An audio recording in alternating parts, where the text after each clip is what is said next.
আপনারা দেখছেন দিগন্ত খবর। জানিয়ে দেব আজকের পশ্চিমবঙ্গ দেশ বিদেশের বাছাই করা গুরুত্বপূর্ণ তাজা সংবাদ। শুরুতেই হেডলাইন্স। বারুইপুরের নির্যাতিতা নাবালিকার পরিবারকেও 25 লক্ষ টাকা ক্ষতিপূরণ দিল শুভেন্দু সরকার, সঙ্গে বাবার সরকারের চাকরিও। ঋতব্রতর দলই আসল তৃণমূল, দলীয় কর্মীদের মামলার রায়ে জানিয়ে দিল আলিপুর আদালত। টিউশন ফেরত ছাত্রীকে দেখে রাস্তায় হস্তমৈথুন, প্রতিবাদ করায় গলা টিপে ধর্ষণের চেষ্টা, বনগাঁয় চাঞ্চল্যকর ঘটনা। একটু সময় লাগলেও অন্নপূর্ণা যোজনার টাকা সবাই পাবেন, আশ্বাস শুভেন্দুর। বাড়িতে ডেকে মাদক মেশানো পানীয় খাইয়ে ছাত্রীকে ধর্ষণের অভিযোগ, লেকটাউনে ধৃত গৃহশিক্ষক। লড়াইয়ের লোকই পাবে না কালীঘাট ও নতুন তৃণমূল, নন্দীগ্রামের প্রার্থী নিয়ে দুই পক্ষকে চ্যালেঞ্জ শুভেন্দুর। অভিষেককে রাজনীতি থেকে সরালেই মমতার পাশে ফিরবে সবাই, ঋতব্রত শিবির যোগ দিয়ে বিস্ফোরক রবীন্দ্রনাথ। ঋতব্রত শিবিরে গেলেও মানছেন মমতাকে, মনুব্রতর কার্যালয় থেকে আউট অভিষেকের ছবি। মেয়াদ কমবে বাংলা সহ বহু রাজ্যের বিধানসভার, এক দেশ এক ভোট নিয়ে মেগা পরিকল্পনা কেন্দ্রের। ডেভিডের জন্যই হুমায়ুনটা দল ছেড়েছে, মুর্শিদাবাদে কল্যাণের আক্ষেপ পাল্টা কবিরের খোঁচা, বুঝতে অনেক দেরি হয়ে গেল। নরেন্দ্রপুরে বিজেপি সমর্থক মহিলাকে মারধর, খুঁটিতে বেঁধে চুল জিভ কেটে নেওয়ার অভিযোগ, নিশানায় প্রাক্তন তৃণমূল বিধায়ক। অমিত শাহকে নিয়ে নোংরা মন্তব্য, বিজেপি মোর্চার লিখিত অভিযোগে গ্রেপ্তার কন্টেন্ট ক্রিয়েটর। জমি অধিগ্রহণে নতুন নীতি, শিল্পে বিনিয়োগ সহজ করতে বড় ঘোষণা মুখ্যমন্ত্রী শুভেন্দু অধিকারীর। মন্দিরের অনুদান চুরিতে তোলপাড়, সিসিটিভি ফুটেজে এলো চাঞ্চল্যকর তথ্য, আগামীকাল সুপ্রিম কোর্টের নজরে অযোধ্যা কাণ্ড। যে কমিটিতেই থাকুন নির্মল ঘোষ গ্রেপ্তার হবেই, সাফ কথা অর্জুন সিংয়ের। ধর্মতলা নয়, শহীদ সমাবেশের জন্য কলকাতা চলোর ডাক কালীঘাট তৃণমূলের। 30 দিন হেফাজতে থাকলেই মন্ত্রিত্ব থেকে অপসারণ, সায় নেই যৌথ সংসদীয় কমিটির, সুপারিশ করল সাসপেনশনের। নির্মল ঘনিষ্ঠ তৃণমূল কাউন্সিলর গ্রেপ্তার, তোলাবাজির অভিযোগ, শনিবারই ঋতব্রতদের সঙ্গে সাক্ষাৎ পানিহাটির প্রাক্তন বিধায়কের। 740 কোটি 68 লক্ষ টাকা, অন্নপূর্ণার 3000 টাকা তুলতে গিয়ে অ্যাকাউন্ট ব্যালেন্স দেখে বাকরুদ্ধ শিলিগুড়ির বধূ। এবার কোচবিহারেই আরও এক ছাত্রের অ্যাকাউন্টে জলজল করছে 750 কোটিরও বেশি টাকা। অবিভক্ত তৃণমূলের 7 জেলা সভাপতিকে আগের পদেই বসালো ঋতব্রত শিবির, আরও নিঃসঙ্গ মমতার জোড়াফুল। অভিষেককে সরালেই দিদির কাছে ফিরবে সবাই, ঋতব্রত শিবিরে যোগ দিয়েই বিস্ফোরক রবীন্দ্রনাথ। সরকারি নথিপত্র বিকৃতির অভিযোগে গ্রেপ্তার পুরুলিয়া জেলা পরিষদের সহসভাধিপতি। মুর্শিদাবাদে প্রকাশ্য রাস্তায় হাসুয়ার কোপে খুন, অভিযুক্তের খোঁজে তল্লাশি পুলিশের। খুচরো নেই, নেমে যান, 100 টাকা দিতেই মেজাজ হারালেন কর্ণাটকের বাস কন্ডাক্টর, চিনতেই পারলেন না পরিবহন মন্ত্রীকে। আন্দোলনের নামে ভাঙচুর অতীত, গুন্ডা দমনে কঠোর আইন রাজ্যে, অপরাধের সংজ্ঞায় বড় বদল। দুর্নীতি দমনে দুরন্ত পুলিশি অ্যাকশন, প্রতারণায় গ্রেপ্তার তৃণমূলের সংখ্যালঘু নেতা সাদ্দাম। আত্মীয়দের বাবা মা সাজিয়ে বাংলাদেশি অনুপ্রবেশকারীদের আধার কার্ড, তৃণমূল নেতাকে খুঁজছে পুলিশ। প্রকৃতির রোষের কবলে বাংলাদেশ, বৃষ্টিতে পাহাড়ের ঢালে ধস নেমে মৃত প্রায় 50 জন। সোমবার রাজ্যসভায় মনোনয়ন জমা দিচ্ছেন বিজেপির সুখেন্দু সুস্মিতা প্রকাশ, থাকতে পারেন মুখ্যমন্ত্রীও। এতক্ষণ শুনছিলেন সংবাদ শিরোনাম, এখন আসছি বিস্তারিত খবরে।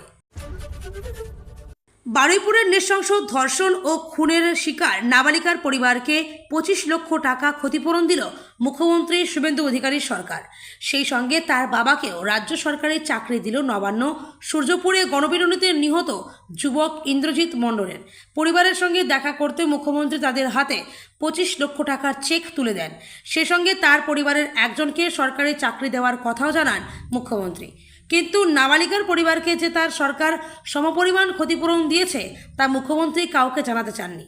রাজনীতিক শুভেন্দু অধিকারী বরাবরই একরকম। নাবালিকার পরিবারের মানসিক যন্ত্রণা, স্পর্শকাতরতার কথা তিনি ভালোভাবেই আন্দাজ করতে পারছেন। নবান্ন সূত্রে বলা হচ্ছে, মুখ্যমন্ত্রী মনে করেন নাবালিকার পরিবারের অপূরণীয় ক্ষতি হয়ে গেছে। তার পরিবারের যন্ত্রণা কোনোভাবেই ইন্দ্রজিৎ মণ্ডলের পরিবারের থেকে কম নয়। তাই সমপরিমাণ ক্ষতিপূরণ নাবালিকার পরিবারকে দেওয়া সরকারের কর্তব্যের মধ্যে পড়ে। তবে তিনি যেমন একথা বাইরে বলেননি, নাবালিকার পরিবারকেও সরকার জানিয়েছে তারাও চাইলে একথা কাউকে নাও বলতে পারেন। স্থানীয় প্রশাসন সূত্রে খবর, সরকারের পাঠানো চেক নাবালিকার পরিবার সই করে নিয়েছে। তাছাড়া নাবালিকার বাবাকে সরকারের করা দপ্তরে চাকরি দেওয়া হয়েছে। শনিবার বারুইপুরে ইন্দ্রজিতের জীর্ণ বাসভবনে পৌঁছে তার বাবা মায়ের সঙ্গেও কথা বলেন মুখ্যমন্ত্রী। পরে সাংবাদিকদের মুখোমুখি হয়ে তিনি বলেন, নাম আর পরিচয় দেখে একটা ৩৫ বছরের অবিবাহিত যুবকের হাত পা বেঁধে যেভাবে পিটিয়ে খুন করা হয়েছে তা কোনো সাধারণ গণপিটুনি নয়, ঠান্ডা মাথার খুন। নির্বাচনে যারা হেরেছে তাদের উস্কানিতেই এই ঘটনা। এর পেছনে উগ্রপন্থী, মৌলবাদী বা অতি বামপন্থীদের বড়সড় ষড়যন্ত্র থাকতে পারে। মুখ্যমন্ত্রী জানান, ঘটনার ভিডিও ও ছবি দেখে ইতিমধ্যেই মূল অভিযুক্তদের চিহ্নিত করা হয়েছে।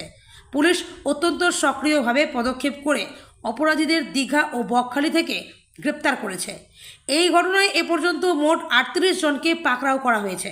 শুভেন্দুর হুঁশিয়ারি, হাত পা বেঁধে পিটিয়ে মারার এই জঘন্য অপরাধে যুক্ত থাকা খুনিদের সঙ্গে কোনো আপোষ বা পেয়ার মোহাম্মদ করা হবে না।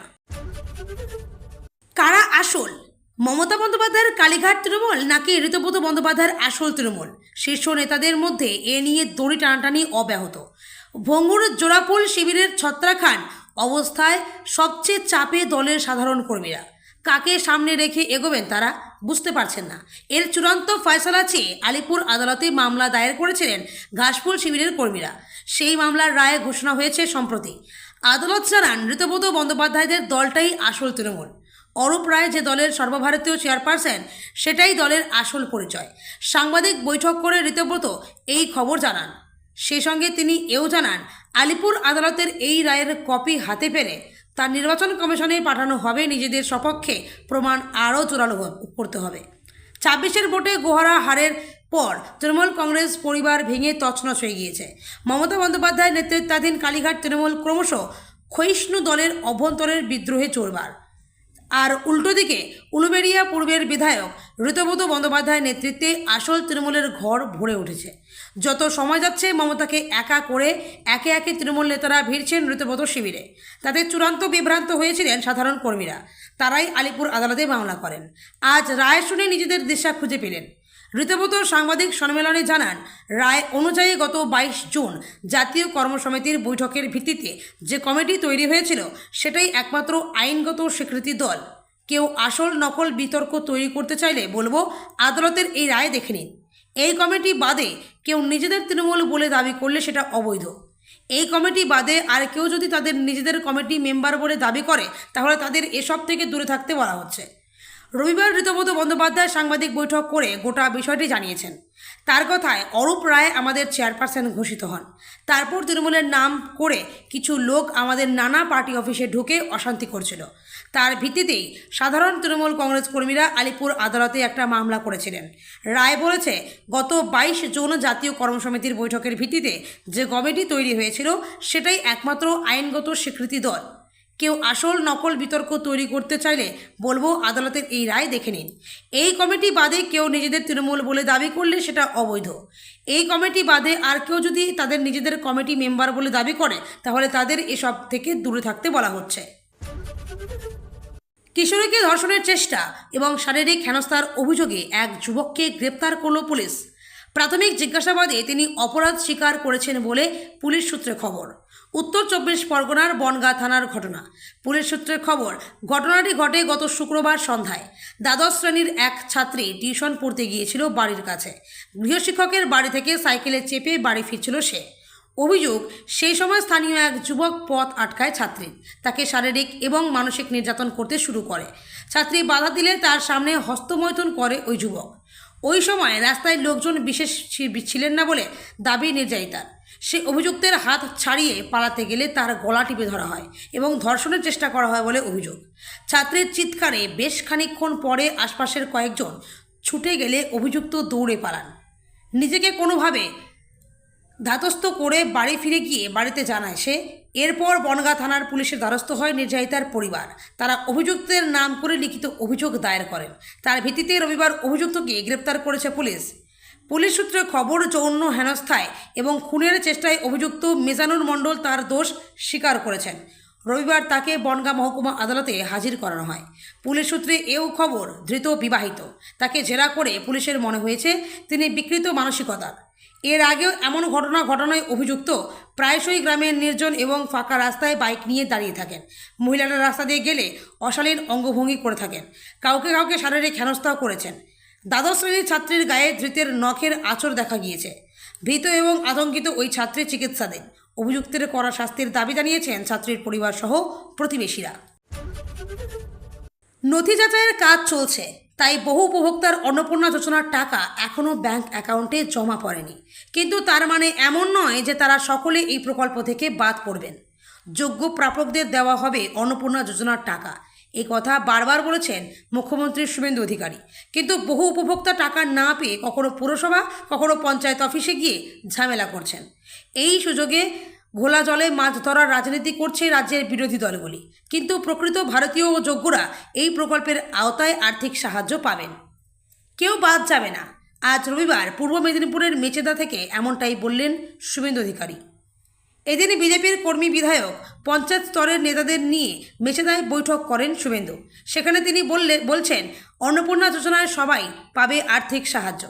গেল রব তোলার কিছু নেই, সময় দিতে হবে, একটু সময় লাগবে, কিন্তু সময় মতো প্রকৃত প্রাপকরা পাবেন টাকা। রাজ্যে পালা বদলের পর নিজের জেলায় প্রথমবার দলীয় নেতাকর্মীদের নিয়ে সাংগঠনিক বৈঠক করলেন শুভেন্দু অধিকারী। আজকের বৈঠকে উপস্থিত ছিলেন দলের বিধায়ক, নেতাকর্মী ও ত্রিস্তর পঞ্চায়েতের সদস্যরা। বাংলায় বিজেপি ক্ষমতাতে আসার পর একাধিক জায়গায় পঞ্চায়েত ভেঙে দিয়েছে তৃণমূল কংগ্রেস। অনেক জায়গায় জেলা পরিষদে কোনো কাজ হচ্ছে না। পূর্ব মেদিনীপুরেও তেমন ঘটনা ঘটেছে। এই সময়ে কিভাবে মানুষকে পরিষেবা দেবে পঞ্চায়েত, জেলা পরিষদগুলি, তা নিয়ে আলোচনা করেছেন শুভেন্দু অধিকারী। দলীয় কর্মীদের সেই বিষয়ে কিছু বার্তাও দিয়েছেন তিনি। দ্বাদশ শ্রেণীর এক ছাত্রীকে মাদক খাইয়ে ধর্ষণের অভিযোগে গৃহশিক্ষককে গ্রেপ্তার করল লেকটাউন থানার পুলিশ। ধৃত ওই শিক্ষকের নাম অনিমেষ নাগ। পুলিশ সূত্রে জানা গিয়েছে অভিযুক্ত অনিমেষ নাগ পড়ানোর নাম করে ওই ছাত্রীকে নিজের বাড়িতে ডেকে পাঠিয়েছিল। অভিযোগ, সেখানে পৌঁছানোর পর ছাত্রীকে যে পানীয় দেওয়া হয় তাতে আগে থেকেই মাদক মেশানো ছিল। সেই মাদক মেশানো পানীয় খেয়ে ছাত্রীটি অচৈতন্য হয়ে পড়লে অভিযুক্ত শিক্ষক তাকে ধর্ষণ করে বলে অভিযোগ। ঘটনার কথা জানাজানি হওয়ার পর পুলিশের কাছে অভিযোগ দায়ের করা হয়। এরপরই লেকটাউন থানার পুলিশ দ্রুত পদক্ষেপ করে অভিযুক্ত গৃহশিক্ষককে নিজেদের হেফাজতে নেয়। পুলিশ জানিয়েছে ধৃতকে পরবর্তী আইনি পদক্ষেপের জন্য বিধাননগর মহকুমা আদালতে পেশ করা হবে। একজন শিক্ষকের এমন ঘৃণ্য কাজের অভিযোগে রীতিমতো শোরগোল পড়ে গিয়েছে এলাকায়। বারুইপুরের নাবালিকাকে ধর্ষণ ও খুনের ঘটনায় গোটা রাজ্য তোলপাড়। গত শনিবার বাড়ি থেকে বেরিয়ে নিখোঁজ হয়ে যায় 11 বছরের নাবালিকা। রবিবার সকালে স্থানীয় এক পুকুর থেকে তার অর্ধনগ্ন দেহ উদ্ধার করা হয়। এই ঘটনায় কয়েকজনকে গ্রেপ্তার করা হয়। এদের মধ্যে অন্যতম মূল অভিযুক্ত প্রভাস মণ্ডল এনকাউন্টারে নিহত হয়েছে। মুখ্যমন্ত্রী শুভেন্দু অধিকারীও নারী নির্যাতনের জিরো টলারেন্স নীতি নিয়ে এই ঘটনায় দোষীদের কঠোর শাস্তি দেওয়া হবে বলে আশ্বস্ত করেছেন। রাজ্যের প্রশাসনিক প্রধানের গুরুদায়িত্ব সামলানোর পাশাপাশি এবার দলীয় সংগঠনেও প্রত্যক্ষভাবে রাশ ধরতে শুরু করলেন মুখ্যমন্ত্রী শুভেন্দু অধিকারী। রবিবার পূর্ব মেদিনীপুরের মেচেদায় জেলার ত্রিস্তর পঞ্চায়েত প্রতিনিধিদের নিয়ে একটি সাংগঠনিক বৈঠক সারেন তিনি। সেই মঞ্চ থেকেই হাইভোল্টেজ নন্দীগ্রাম বিধানসভার উপনির্বাচন নিয়ে অত্যন্ত তাৎপর্যপূর্ণ মন্তব্য করলেন মুখ্যমন্ত্রী। আগামী 2 মাসের মধ্যেই নন্দীগ্রামে উপনির্বাচন হতে চলেছে বলে আগেই ইঙ্গিত দিয়েছিলেন তিনি। তবে রণকৌশল বজায় রেখে এখনই নিজের দলের প্রার্থীর নাম খোলসা করতে চাননি শুভেন্দু। উল্টে কটাক্ষের বাণে বিদ্ধ করেছেন প্রধান প্রতিপক্ষ কালীঘাট নতুন 2 তৃণমূলকে। এদিনের সাংগঠনিক বৈঠক থেকে জেলা স্তরের নেতা ও পঞ্চায়েত প্রতিনিধিদের জনসংযোগ বাড়াতে কড়া নির্দেশ দেন মুখ্যমন্ত্রী। প্রশাসনের কাজের পাশাপাশি বুথ স্তরের সংগঠনকে আরও মজবুত করার বার্তা দিতে গিয়েই অবধারিতভাবে উঠে আসে নন্দীগ্রামের প্রসঙ্গ। আগামী দিনে এই কেন্দ্রে যে বড় রাজনৈতিক লড়াই আসন্ন তা মনে করে দিয়ে শুভেন্দু অধিকারী ইঙ্গিত দেন আগামী 2 মাসের মধ্যেই নন্দীগ্রামের বহু প্রতীক্ষিত উপনির্বাচন সম্পন্ন হবে। তবে প্রার্থী পদের তাসটি এখনই জনসমক্ষে আনতে নারাজ তিনি। তৃণমূলের অভ্যন্তরীণ কোন্দল এবং সাম্প্রতিক ভাঙনকে নিশানা করে মেচেদার সভা থেকে তিনি বলেন, নন্দীগ্রাম নিয়ে আমি এখনই বেশি কিছু বলছি না, তবে এটুকু বলছি স্থানীয় স্তরে নির্বাচন হলে কি কালীঘাট তৃণমূল আর কি নতুন তৃণমূল? কোনো পক্ষই ভোটে দাঁড় করানোর কথা মতো লোক খুঁজে পাবে না। ওরা আগে প্রার্থী দিতে পারুক, লড়াইয়ের ময়দানে লোক নামাক, তারপর আমি এই বিষয়ে যা বলার বলবো। এদিনের সাংগঠনিক বৈঠক থেকে জেলা স্তরের নেতা ও পঞ্চায়েত প্রতিনিধিদের জনসংযোগ বাড়াতে কড়া নির্দেশ দেন মুখ্যমন্ত্রী। প্রশাসনের কাজের পাশাপাশি বুথ স্তরের সংগঠনকে আরও মজবুত করার বার্তা দিতে গিয়েই অবধারিতভাবে উঠে আসে নন্দীগ্রামের প্রসঙ্গ। ঋতব্রত শিবিরের কোচবিহার জেলা সভাপতি হিসেবে নাম ঘোষণা হতেই বিস্ফোরক প্রাক্তন মন্ত্রী রবীন্দ্রনাথ ঘোষ। তৃণমূল ক্ষমতায় থাকাকালীন উত্তরবঙ্গে মমতা বন্দ্যোপাধ্যায়ের অন্যতম ভরসার মুখ ছিলেন রবীন্দ্রনাথ ঘোষ। ঋতব্রত বন্দ্যোপাধ্যায় শিবিরে যোগ দেওয়ার পর সেই রবীন্দ্রনাথেরই দাবি, গত কয়েক বছরে মমতা বন্দ্যোপাধ্যায়ের হাতে দলের ক্ষমতা ছিল না, ক্ষমতা অন্য কোথাও কুক্ষিগত হয়েছিল। জেলায় জেলায় যাদের দায়িত্ব দেওয়া হয়েছিল তারা লুটে পুটে খেয়েছে। একই সঙ্গে তার দাবি, অভিষেক বন্দ্যোপাধ্যায়কে রাজনীতি থেকে সরিয়ে দিলেই ফের সবাই মমতা বন্দ্যোপাধ্যায়ের পাশে দাঁড়াবেন। ঋতব্রত শিবিরের জেলা সভাপতিদের দায়িত্ব পাওয়ার পরে রবীন্দ্রনাথ এদিন দাবি করেছেন, যতদিন সূর্য চন্দ্র পৃথিবী থাকবে ততদিন মমতা বন্দ্যোপাধ্যায় আমার নেত্রী থাকবেন। উনি একজন বড় ফাইটার। অভিষেককে রাজনীতি থেকে সরিয়ে রাখা উচিত, তাহলে সবাই মমতা বন্দ্যোপাধ্যায়ের পাশে দাঁড়াবে। ওর জন্যই দলের আজ এই অবস্থা। বিস্ফোরক রবীন্দ্র ঘোষ। প্রাক্তন উত্তরবঙ্গ উন্নয়ন মন্ত্রী রবীন্দ্রনাথের আরও দাবি, ঋতব্রত তৃণমূল বলে আলাদা কিছু নেই, পুরোটাই তৃণমূল কংগ্রেস। এই দলেই আগেও ছিলাম, এখনও আছি, ভবিষ্যতেও থাকব। বিশেষত যেদিকে সিংহভাগ নেতা কর্মী বিধায়করা থাকবেন, আমাদেরও তো সেদিকে থাকতে হবে। দিদির সঙ্গে সারা জীবন লড়াই করেছি, এখনও দিদিকে সম্মান করি, শ্রদ্ধা করি। কিন্তু গত কয়েক বছরে কি দিদির হাতে আর ক্ষমতা ছিল? যাদের হাতে ভোটের সময় জেলায় জেলায় দায়িত্ব দিয়েছিল তারা তো ভোটের পর পালিয়ে গিয়েছে, অথচ সাধারণ কর্মীরা অত্যাচারিত হচ্ছে। তাদের পাশে থাকতেই আমার এই সিদ্ধান্ত। ঋতব্রতদের পক্ষেই সমর্থন জানিয়ে রবীন্দ্রনাথ আরও বলেন, সংখ্যাগরিষ্ঠতাকে তো মানতেই হবে। উত্তরবঙ্গের সব নেতা বিধায়করা এক জায়গায় জড়ো হয়েছেন, আমি তো অন্যরকম কিছু ভাবতে পারবো না। এই প্রথম উত্তরবঙ্গ থেকে রাজ্য তৃণমূলের সভাপতি বাছা হয়েছে, যা এতদিন ভাবা যেত না। আইপ্যাকের ভূমিকাকেও রেপ নেতা হতে গেলে অনেক কিছু ত্যাগ করতে হয়। আমার মনে হয় দিদি সেটা পারেনি। অভিষেকের অভিজ্ঞতা কম, লড়াই আন্দোলন করেনি। আইপ্যাকের ছোট ছোট বাচ্চা ছেলেরা ভিন রাজ্য থেকে এসে সিনিয়র লিডারদের নির্দেশ দিচ্ছে। সেই নির্দেশ মানতে গিয়ে ভোটে দলের ভরাডুবু হয়েছে। 2011-2016 সালে তো আইপ্যাক কে লাগেনি।